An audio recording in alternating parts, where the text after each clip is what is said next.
I stared at the freezing water roiling beneath the bridge's thick wooden planks. The river had cut a little canyon over the years, so you couldn't stand under the bridge. The river swept anybody away who tried to wade across. I glanced at the bucket of fish I had pilfered from the fish hatchery. They always had massive ones, no matter the time of year. The children loved the bigger fish. The small ones had too many bones to pick through. Lila had brought runt fish last year, so the children had taken her instead. Closing my eyes, I started across. I had 6 fish, 1 for each child. The rules were that you never looked them in the eye, even when they rested their chins on your shoulders and stared hard at your face. You didn't look at them when their fingers pinched your hands, or when they took fish from the bucket. You could only look after you had crossed the bridge. Wet feet splashed on the bridge and pattered after me. A weight pulled my bucket down and then lifted, leaving the bucket lighter. Something cold slid across my fingers. I believed with all my might that it was a slimy fish body and not something else. More feet rushed from the sides, lifting a second, third, and fourth fish. Wet clothing and icy skin brushed my arm and clenched fist. 2 fish left. Thin fingers, as hard and frigid as metal left in the snow, bit on my free hand. A sharp chin rested on my shoulder and soft, steady breathing tickled my cheek. My ears strained for the crunch of gravel under my shoes, the signal that I had made it safely across the bridge. 1 more fish disappeared. Feet sped to the edge of the bridge, and then silence. The chin lifted from my shoulder, the fingers released, and the last fish vanished from the bucket. My shoes hit gravel and I opened my eyes with a gasp. My shoulder was wet. "Rachel," a soft voice called. "Can you bring my homework after school?" A cold pit formed in my stomach as I gave a slight nod, setting the bucket in the bushes. I tore down the gravel road. The old oaks hanging over the path had lost most of their leaves. They covered my way like a crunchy carpet. Along the way came Jordan Salt, the naughtiest boy in the class. He'd gotten kicked out of school for yanking down Miss Roberts' skirt to see her underwear. His black hair had been cut in a military style. He wore cargo pants, muddy hiking boots, and a heavy jacket that made him look like a thug. A fishing pole was slung over his shoulder, but he had no fish. Nobody was supposed to talk to him, but he was striding straight for me. "Hey, Rachel," he said with a smile that made him look like an honest 11-year-old. "I guess your offering was accepted." "Yeah." I looked around to make sure nobody saw me fraternizing with him. "What's your offering?" He chuckled. "I don't need one." He started for the bridge, which was just in sight among the trees. "Hey, wait," I hurried after him. "You're crazy. Lila got taken by being stupid." "I'm not stupid." Jordan reached the bridge, smiled at me, and sauntered across. I waited for the children to come out and drag him into the river, but they didn't come. When he got to the other side, he waved at me and continued on his way. My mouth fell open. How? The dreary school bell rang through the trees. Class was starting in 5 minutes. I dashed down the road trying to count 5 sets of 60 seconds, but all I can think of was Jordan. Why could he cross unmolested when nobody else could? The road led me into the clearing where the school sat, in total isolation from the rest of the world. An old cemetery surrounded the ancient quarry stone building. Some of the graves were sunken in and others lay open. Mesh pinned a pile of bones to the west side of the school. The school used to be an old church, until the town had converted into a 2-story grade school full of stained glass windows and a basement with none. First and second graders had class on the top floor. Third and fourth learned on the ground floor. Fifth and sixth were buried underground. I was in 6th grade. I saw the last of the students vanishing into the big red double doors. I sped up. The distance from the tree line to the school might as well have been a football field. By the time I got inside, the halls were almost empty. Ancient beams crisscrossed the high ceilings. The walls were made of whitewashed quarry stone. Cheap white tiles had been cemented into the floor. Voices from inside the classroom still chanted the jump rope rhyme. She chases when you scream, she chases when you run. She chases you round and round if you don't have fun. I jogged to the end of the corridor, where the dark cement stairwell wound down to the basement. It was empty. I stopped, anxiously scraping the tender skin around my thumbs.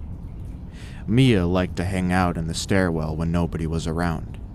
She often talked to the first and second graders during recess. They were the ones who named her Mia. 1, I whispered. 2, 3. I tore down the steps and into the basement. My classroom was halfway down the next wood-paneled hall. The lights gave just enough light to identify the brass door numbers.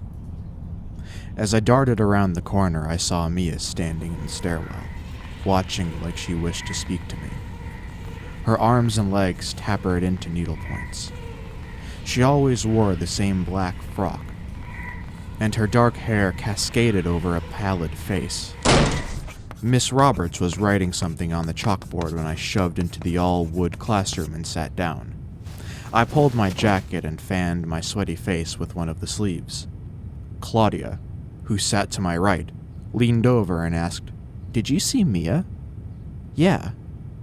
"Does she have eyes?" I sighed in exasperation. "Do you think I stayed to look?" The big bell in the steeple gonged the start of class, and Miss Roberts turned around on her pumps. She was a pretty lady with dark red hair and light green eyes.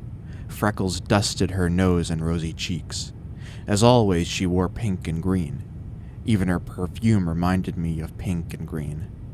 Miss Roberts was usually smiling, but today she wore a storm cloud. She lifted a stack of papers from her desk and waved it in the air. "All right," she said. "Who's been turning in homework signed with Lila's name?" Everyone glanced at one another. "I don't like this joke." Miss Roberts set the papers down. "Lila is dead. Respect the dead and stop mimicking her handwriting and turning in her homework. It isn't right, and you have to stop. If I get one more homework from her, all of you are staying after school every day until the culprit fesses up." She threw the papers in the trash as if they were made of slime. Claudia's hand shot up. "Miss Roberts, Rachel brings Lila's homework to her." My chest tightened. "No, I don't." Claudia wouldn't shut up. "Rachel crosses the wooden bridge to get home, and she gives Lila's homework to her." Miss Roberts' face turned to stone. "Enough about the bridge. It isn't haunted. I cross it every day. Rachel, is what Claudia says true?" I stared at Miss Roberts in rising dread, and I felt my head nod. "But I don't do her homework. She does all of it. I don't touch her homework after that." Miss Roberts glowered. "Rachel, that's very wrong. I suppose you don't know how the homework ends up in her cubby every morning." "She puts it there, Miss Roberts," I said. "And you don't?" "No." Miss Roberts' lips thinned into a hard line. "All right, Rachel, if that's how you want it." She brandished a paper from somewhere in her desk and began scribbling something on it. We all knew what that meant. She'd written them out for Jordan every day. Miss Roberts stabbed a period into the paper. "Rachel, take this slip to the principal's office." My mind raced to Mia in the stairwell. But Miss Roberts, I didn't do her homework. She does it herself and leaves it here. She can leave the bridge at night. They can all leave the bridge at night. That's why nobody goes there until after 6 in the morning." Miss Roberts shoved the paper into my hands and ushered me out of the door. "That's enough out of you, Rachel." She closed the door in my face. I stood in the small circle of light in a sort of shock that Miss Roberts had actually thrown me out. My eyes struggled to penetrate the gloom, and then I began to move. She chases when you scream, she chases when you run, she chases you round and round if you don't have fun.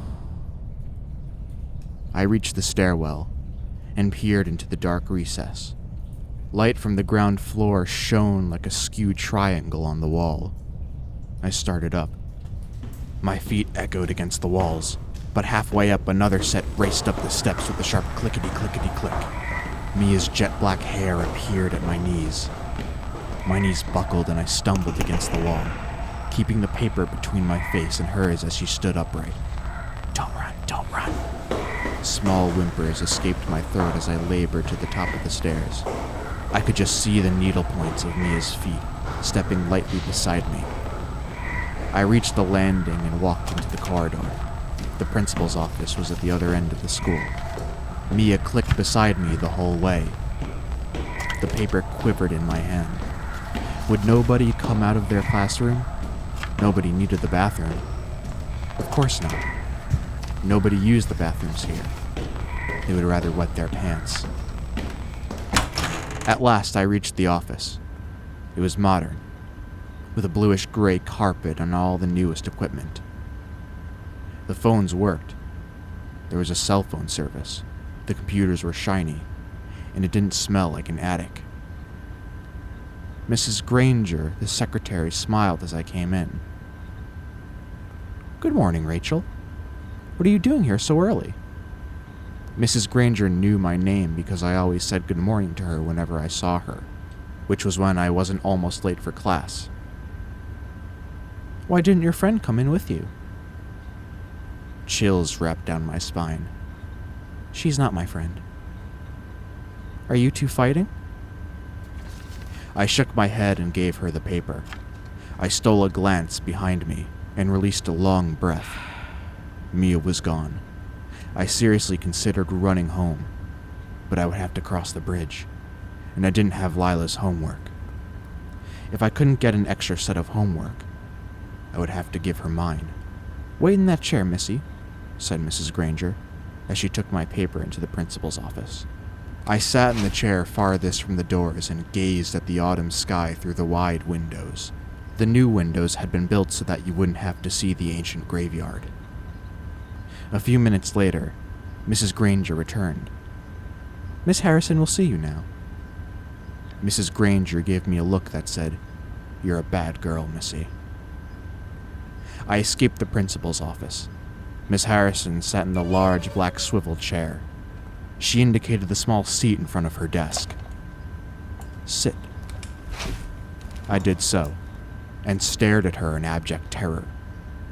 Miss Harrison tapped her fingertips together. She never lacquered her nails like Miss Roberts. Miss Harrison didn't believe in frivolity. She kept her hair in a plain tight bun, parted down the middle, with absolutely no makeup.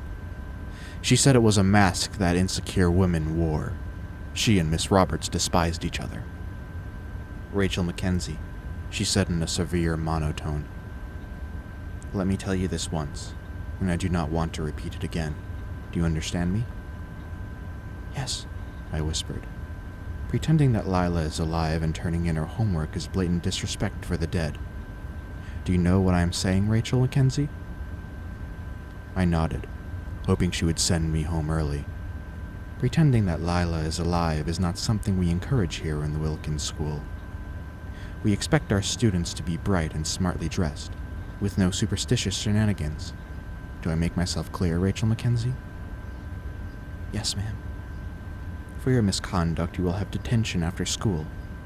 If Miss Roberts finds more homework from Lila in her classroom, you will be suspended. Do you understand this, Rachel Mackenzie?"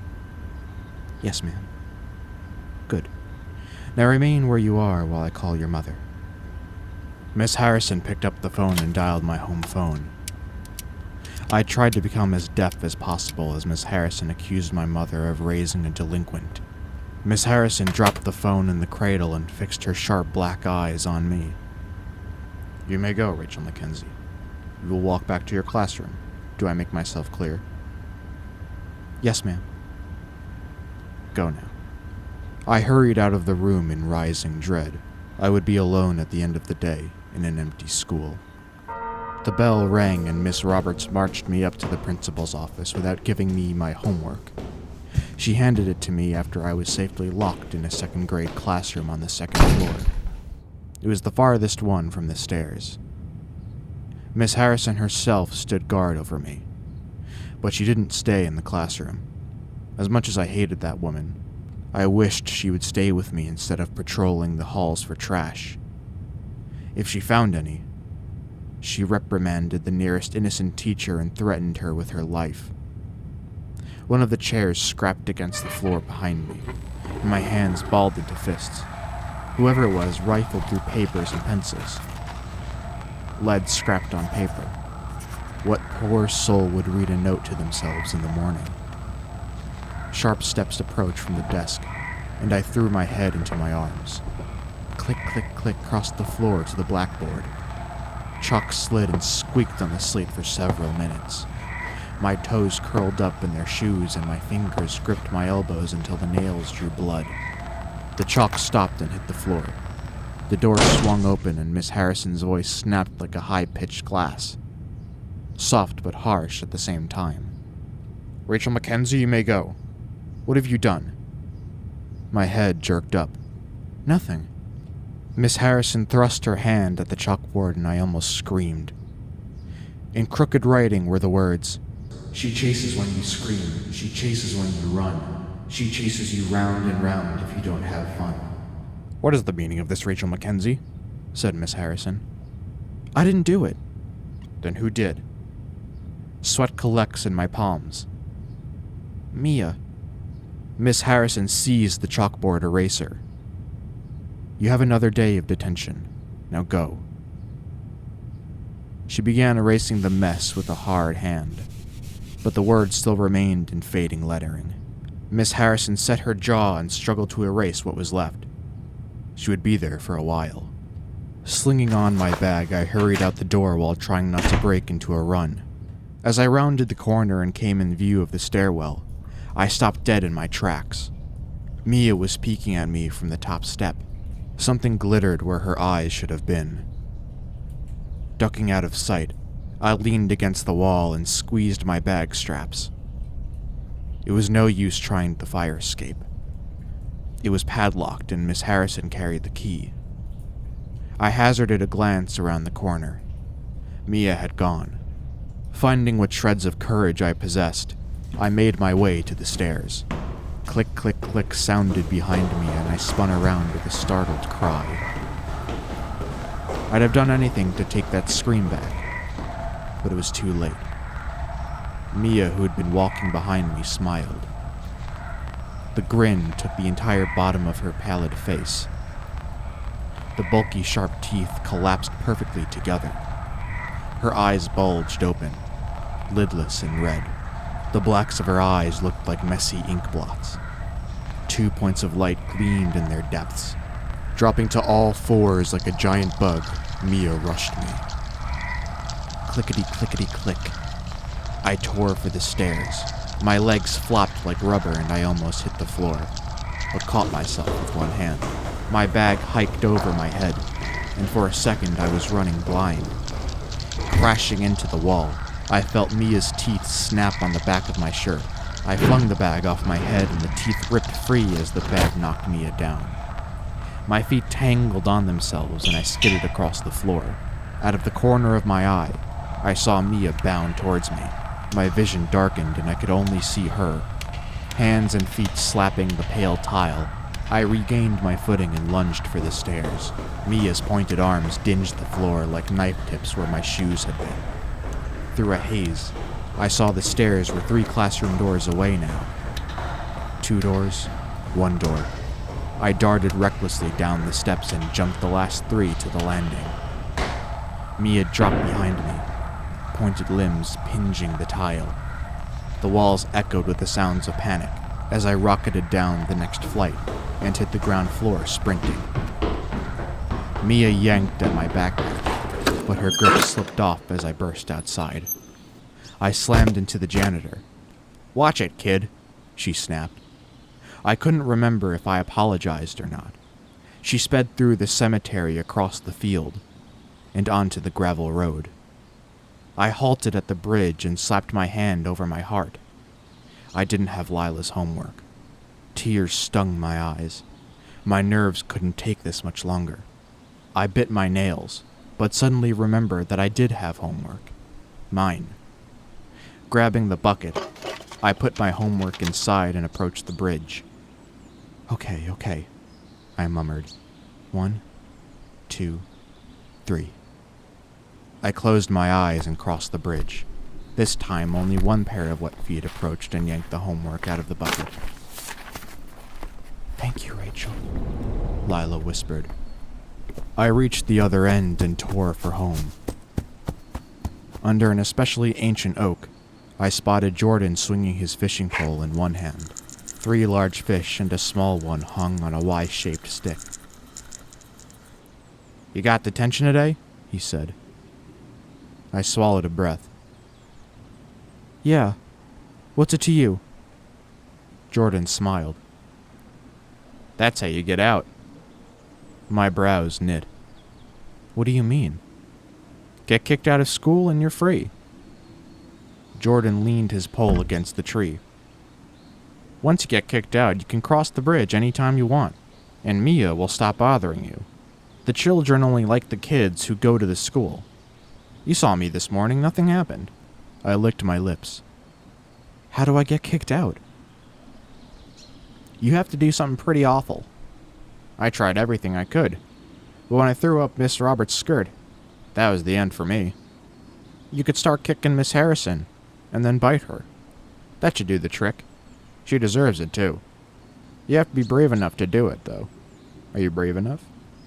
I didn't know about brave, but I was certainly desperate enough. Besides, I had seen Jordan cross the bridge in total safety. It had to be the same for me. "How many fish do you have to catch now?" said Jordan. 6. "It used to be 4. I got some big ones you can use tomorrow. But you'll have to catch the last 3 by yourself." He took the 3 large fish from the stick and dropped them in my bucket. "Rachel!" Miss Roberts screeched and slammed a bunch of papers over the quiz on my desk. Lila's name was printed neatly at the top of each page. "What are you trying to do to me?" Her face had gone pale. "This isn't funny. And where, may I ask, is your homework? I gave it to you right before detention. I can't believe you signed Lila's name to your homework. You will sit at the front of the class for the rest of the day. Now scoot." I grabbed my things and moved shop to the lonely desk at the front, where everybody could see me. I wasn't allowed to play at recess, and I sat at the isolation table during lunch. My mind was made up. I would do as Jordan instructed and get myself kicked out of school. Detention time rolled around, and I entered the dreaded room where Mia lurked. The kids said she used to go to school in this classroom, or something. I buried my head in my arms and waited for Miss Harrison to tell me when I could go. Once more, the same chair scraped the wooden floor. I stiffened but didn't dare look up. The clicks approached the chalkboard. Scrape, scrape, scrape, grated on my ears. I began to hum to myself, but another humming joined in. I fell silent, but the other humming continued. Click, click, click. She was coming towards me. A scream rose to my throat, but I clamped it down, remembering her hideous smile. She stopped beside me and ran her needle arm through my hair. "Don't scream, don't scream. She chases when you scream. She chases when you run. She chases you round and round if you don't have fun." The door opened and Miss Harrison cried out in rage. "Rachel Mackenzie, you ordinary child!" Mia vanished and my head snapped up. Miss Harrison was staring at the chalkboard, where the jump rope mantra was written in the same handwriting. "Rachel Mackenzie, you come here right now." Miss Harrison held the eraser out to me. "Get this off now.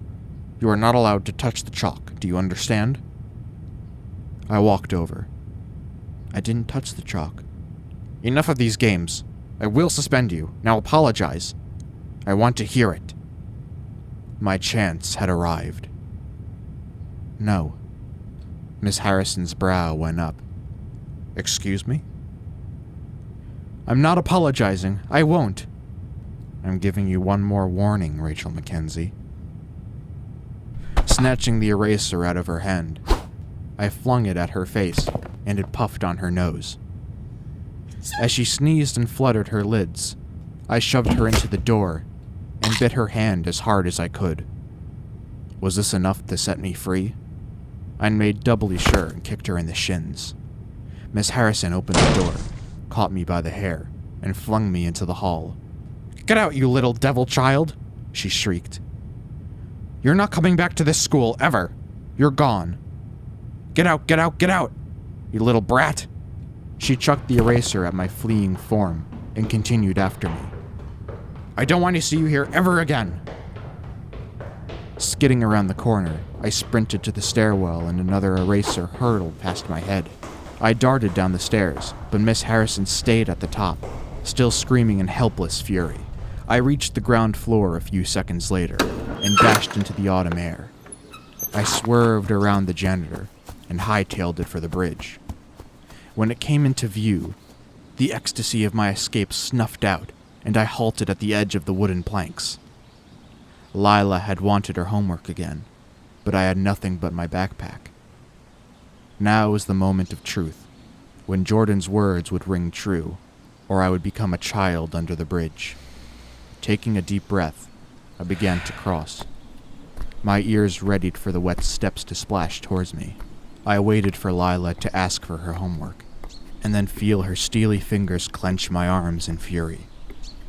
Suddenly, my feet hit the gravel on the other side. I had crossed unmolested. I scurried several yards from the bridge, just in case the children changed their minds, and dared to look back.